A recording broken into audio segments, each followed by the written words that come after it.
Hi friends, welcome back to Jaya స్వంటిల్ అండి. ఈరోజు పొంగనాలు చేస్తున్నానండి బెల్లంతో. మనం దానికి కావాల్సిన పదార్థాలు చెప్తున్నానండి. కప్పు బియ్యం తీసుకున్నామండి. ఇవి బాగా కడిగించుకోవాలి. బాగా 4-5 సార్లు కడిగిసి నానబెట్టుకుందాం.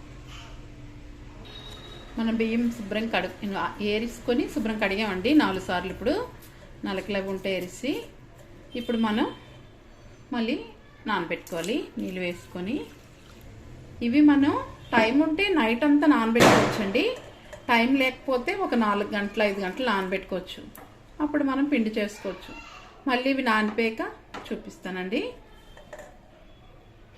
మనకి దివాళీకి చాలామందికి ఆనవాయితీ ఉంటుందండి పొంగనాలు పెట్టడం. మనం బెల్లం వేసి పొంగడాలు పెడతారు. చాలామంది పంచదార వేస్తారు. నేను బెల్లంతో చేస్తున్నానండి ఈరోజు. ఇలా నానిపోయి మనం వాటర్ అంతా 2-3 సార్లు కడిగి మళ్ళీ వాటర్ పంపిస్తాము. ఇలాగున్నాయి చూసారా. ఈ మాత్రం తడున్నా మనకు పర్లేదు. కొద్ది మిక్సీ జార్లో వేసుకొని మనం మిక్సీ చేసుకోవాలి. పిండి మిక్సీ జార్ పెట్టామండి. ఇలా బియ్యం వేసుకొని మనం కొద్దిగా కప్పే కదా తీసుకున్నామండి. మొత్తం ఒకసారి చేసుకుంటున్నాం. మిక్సీ చేద్దామండి పిండి. మనకి చూసారా పిండి ఎంత బాగా వచ్చిందో. జల్లించుకుందామండి. మనం మిక్సీకి సగం వేసాం చూసారా, కానీ పుల్లగా వచ్చింది. పిండి తడిపిండి వల్ల చాలా బాగుంటుందండి.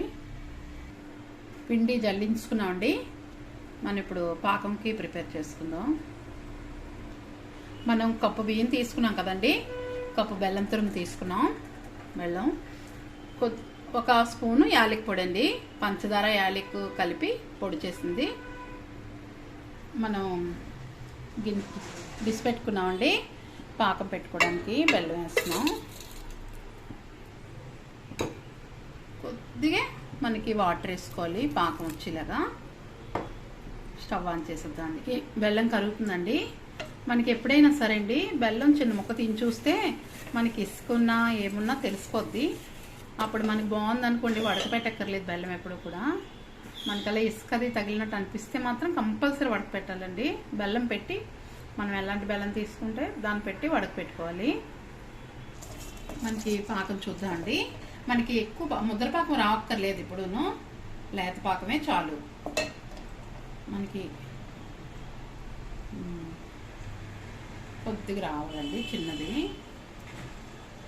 మనకి చూసారా ఇలాగా మన తేనెలాగా ఉంటే చాలండి. మరి ముద్రపాకం అయితే మనకి పొంగడాలు మెత్తగా ఉండవండి, గట్టిగా అయిపోతాయి. ఇది మనకి మెత్తగా తగిలితే సరిపోద్ది. యాలక్ పొడి వేసుకుంటున్నామండి.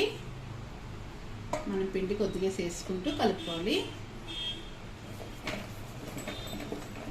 స్టవ్ సిమ్లోనే ఉంది. కొద్ది పిండి వేసుకొని కలుపుకోవాలి.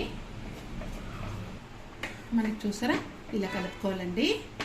మనం వెచ్చగా నీళ్ళు కలుపుకుంటామండి. తర్వాత పొంగడాలకి కొద్దిగా పలుచగా ఉండాలి కదా, అందుకని నీళ్ళు పెట్టానండి.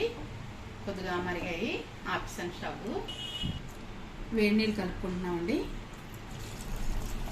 కొద్దిగా వేసుకొని ఇలా కలుపుకుంటే మనకి పొంగడాలకి బ్యాటర్ రెడీ అవుతుందండి. మీకు నచ్చితే కొబ్బరి అవన్నీ వేసుకోవచ్చండి. నేను ఏమి వేయట్లేదు.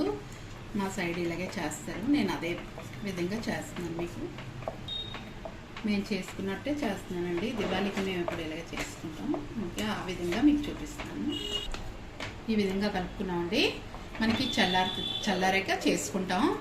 ఒక పావు గంట పోయాక మనం పొంగడాలు వేసుకుంటాం. చూసారా ఇలా కలుపుకున్నాం.